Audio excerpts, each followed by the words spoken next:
Hey Disney family, welcome to another episode of For the Love of the Mouse. I'm Crystal. And I'm Bryson. And today we are going to talk about our top 5 things to do at Epcot.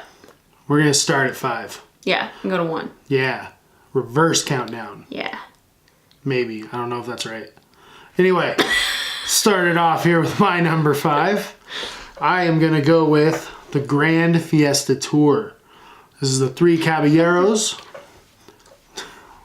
I'll wait till she's done. Okay. Three Caballeros, cool ride. Never a wait on it. It's an awesome place to go when it's super hot at Disney. You can just hang out, flow through Mexico, watch some people eat their Mexican food. I really enjoy that ride. Some people think it's corny and it should be replaced with Coco. If it got replaced with Coco, I wouldn't cry because I love that movie, but it's definitely a cool ride.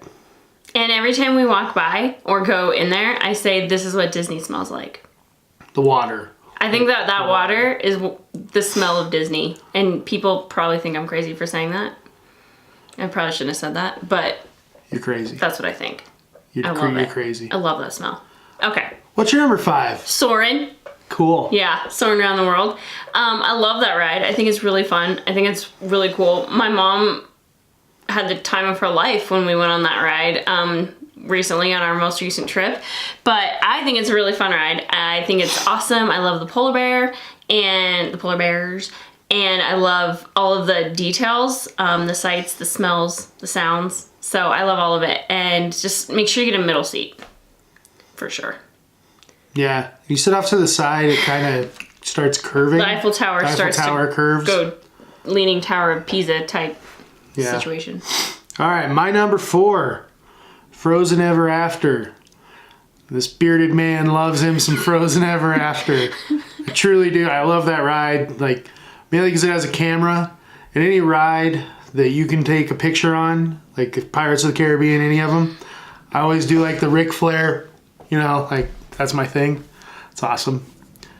I'm a wrestling fan. Yeah, Frozen Ever After is cool. The animation, all that stuff, the animatronics, awesome. That's really cool. You're number 4. And Frozen Ever After. I will say though, I have to say, did you go on Maelstrom? When it was Maelstrom? No. So when it was Maelstrom, it was always one of the most popular rides at Epcot. And I was actually really devastated when I heard that they were going to turn it into a Frozen ride. I was really sad until we went on it, and then I thought it was really cool. And I do love it, and I love the fact that they kept some of the, they kept the same boats from Maelstrom, and they kept the same track. And if you look... Cost effectiveness. Good job, Iger. Yeah. Yeah. Also, the sentimentality, though. Like, people who loved Maelstrom are like, oh, the boats. That was a joke. I know. Yeah. Anyway, and if you look, there's some hidden Maelstrom throwbacks at a few places throughout the ride. So if you know where those are, be sure to comment below because there are a few throwbacks that they left from Maelstrom in the current Frozen ride. He has no idea because he never went on Maelstrom. There's 3 rides at Epcot when I was little and went there, I think. I don't even know. I don't even remember going to Epcot when I was little. Well, Maelstrom was there though because I think it opened in 1985. Could be really wrong about that. Anyways, it's been there for a long time, but Frozen is really cool and I love it, and that's why it's my number 4 as well. All right. What's your number 3? Illuminations. Fireworks show. I think it's awesome. I just remember when I went in high school, I was the first time I had an experience with Disney fireworks, and I thought it was so awesome. There was a boat shooting fire. I was mesmerized by it as a high school sophomore. I thought it was great. So Illuminations, lots of rumors it's going away. Everything has to go away in due time. It's the longest running show in Walt Disney World. 20 plus years, that's... You done with everything Disney's doing, I'm excited to see what they replace it with. So if it goes away, I've seen it plenty, but I can stand to watch it 5 more years, whatever. So mine's Illuminations as well. I love Illuminations. Super nostalgic. If you guys know, I thought that would be your number 1. So I'm making facial expressions here, but that's low for her. And this is why. And it was really interesting because on our most recent trip there, and it could have been where we stood, my mom and I, but it just didn't, I usually get choked up during Illuminations, and he makes fun of me. But I usually get Fireworks. I usually get like choked up during Illuminations, and this last time I didn't. And I think it's just because like I've accepted that they're gonna change it and it's going to probably be replaced with something really awesome. I love the current show, and like he said, like I could watch it for another 5 more years and be totally fine with it. But I would be okay with a new show coming. But it's amazing, and it's still some people's absolute favorite nighttime show in Walt Disney World. So, Okay. yeah. Number 2, Soarin'. Not much more I can say than she already did. Soarin', for me, I don't do a lot of rides that are simulator, quick, fast, stuff like that. But Soarin', like, I was really nervous the first time I rode it with her, and it was awesome. Like, and just the effects, and I remember the first time flying over that pyramid and I thought my feet were going to hit it. Like, I literally lifted my feet up, which a lot of people I'm sure have done. Don't lie. Because it's realistic. It's realistic. That's why I like it. Don't lie. You lifted your feet. Not the only one. I screamed when the whale splashed that one time. Do you remember that? Yeah, And that little girl rolled her eyes at me. And how it smelled like you smell the grass when you go through Africa. Like, And then jasmine. It's so cool. Yeah, jasmine. It smells so good. Anyway, what's your number 2? Spaceship Earth. I love Spaceship Earth. I think Spaceship Earth, I honestly, should have put that on my list. that's your honorary number 2. Yeah, that's on my honorary list. You cannot go to Epcot without going on Spaceship Earth. I will go on it. Sometimes we go on it multiple times. Yeah, it's like our haunted mansion. At Epcot. We go on it a lot. Honorable mention for sure. That should have been my number 5, but I'm sticking with Grand Fiesta Tour. So. It's such an iconic ride, and it's fun, and it's interactive, and although it's kind of older, and it's got some of the like original, some of the technology is a little outdated in some of it, but that can be said about a lot of Disney, yeah. But I think it's awesome. Why they're spending billions of dollars to redo it. But I don't think they're ever going to redo Spaceship Earth.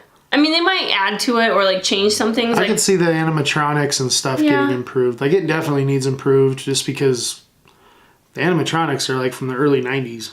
Yeah. Like, is how they feel. But it's nostalgic. No, it is. It's Disney nostalgia.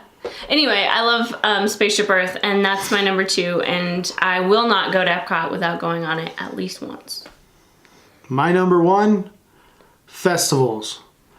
Food and Wine Festival blew me away. I thought it was so awesome. Just the food, everything about it. The food and the wine. Oh, I love wine. No, I'm just saying because it's called Food and Wine. Well, right. I go for the food.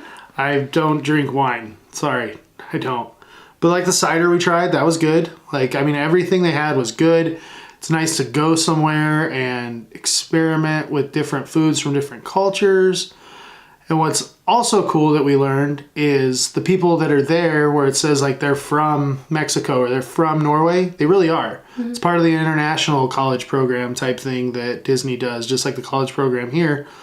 So those people that come over, they actually work in their country. And when you ask someone like about the food and why it's significant to them, like they really know, like that's the food they eat. So it's just really cool. Everything she's told me about Flower and Garden, I can't wait to go in May.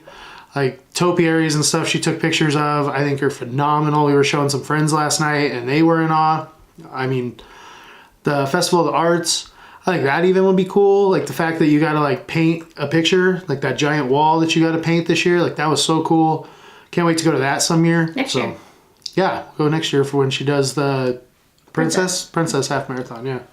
So that's my top 5. What are you topping off with? Festivals. Oh, weird. It's like we're married. Yeah. I love the festivals too. Food and Wine is amazing.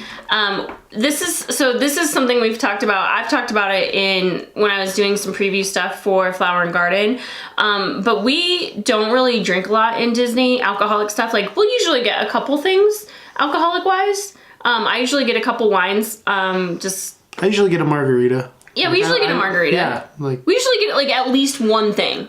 We're big like I don't need to drink in Disney. Like there's enough going on in my mind at Disney, so whatever. I mean, you do you, as I say with everything. So I mean, but that's just us. But it's really like, it's really nice because it's really hard to it's really hard to get drunk at one of these festivals. Like, you have to really want it. And so there's like a lot of people going around and enjoying the festival and getting the different tastes and the different alcohols and the different treats and the different, all of this stuff. But you're not really, like, it's not like a party. Like, you're really just going to still do Disney and like do it in a really magical way. And so that's one thing that I love, is that you can try different foods and different drinks from different places, but you're still going to be enjoying the magic on like a pretty natural level. Right. So where we're going with this is, like, if you're someone who, you know, is worried about these festivals because there's alcohol involved, like, Disney does Disney, and they do a really good job of making sure, like, how much wine do you get? Like, I don't even like that. Yeah. And it's like $6. Yeah. I mean, you're paying Disney prices still, but like, Disney does a really good job of making sure that you're still enjoying yourself, but you're not getting crazy. You're not at a bar in downtown Orlando by UCF partying. Yeah. Like, you're not. There's people who show up and they try their hardest, and we've seen it. We've seen it. I watched a guy get booted. Yeah, because this is another, like, this is a PSA. If you are going and you do want to party, know that Disney is watching you, and if they catch you drunk on property, they will ban you for life. For life. Yeah. If you get a DUI on Disney property, you will never be allowed on Disney property for the rest of your life. So just know that. Yep. So just be careful. And just know too that if you're not a drinker, there's so, like, you're not, just because it's called Food and Wine doesn't mean anything. Like, there's so much more to do, and we barely drink, and we have such a blast. Yeah. And also, he didn't talk about it, but International Festival of the Holidays, I thought it was great. I loved Père Noël in France and all the different treats. They had like 6 different Yule logs, and I thought they were great. The maple one in Canada last year was amazing. Mm-hmm. It was so good. Yeah. I hope they bring that back this year. But all of the festivals are really good, and festival season is really long. So it starts with Food and Wine, which is interesting. It starts with Food and Wine, which is in the fall, and this year it starts in August. And then after that... So it starts in the summer this year. Well, so does Mickey's Not So Scary Halloween Party. Yeah. But after that is International Festival of the Holidays. And I think there's usually only like a 1 week or week and a half break between the two festivals, if even that. And so you have Festival of the Holidays. Then you go directly into International Festival of the Arts. Is that what it's called? Yeah. Festival of the Arts. Festival of the Arts. And then immediately following that, you go into Flower and Garden. And Flower and Garden is unbelievable. I cannot wait for him to see the topiaries and to see all of the just beauty that is everywhere in Epcot for Flower and Garden Festival. And the food. The food's amazing. If you go to Epcot, I mean, if you're like a traditional foodie and you just really kind of want theme park food, I challenge you to kind of step outside of your comfort zone and try something at one of these booths that maybe you wouldn't normally get, because they really have some incredible options for you, and it's just an incredible thing that Disney offers at Epcot. I think it's amazing. I love the festivals. That's why it's my number 1. All right. Well, there's our top 5 of Epcot. Let us know what your top 5 are. You know, let us know down below in the comments. Please don't forget to subscribe, like our videos, watch our other videos. Let us know what you want to see. Let us know what you want a tip video on. You know, we don't live in Orlando, so we don't go to the parks all the time to do videos with everybody, but you want to know something, we'll gladly research it, figure it out if we don't know it. So let us know. And we are going to be vlogging from the park on our next trip. I did vlog from the park last time, but I didn't do a very good job. It was a learning process. Sorry. Leave it at that. Yeah. Yeah. It was a lot of me. All right. So there's our video. Thank you for stopping by. And for the love of the mouse. Never forget that it all started with a mouse.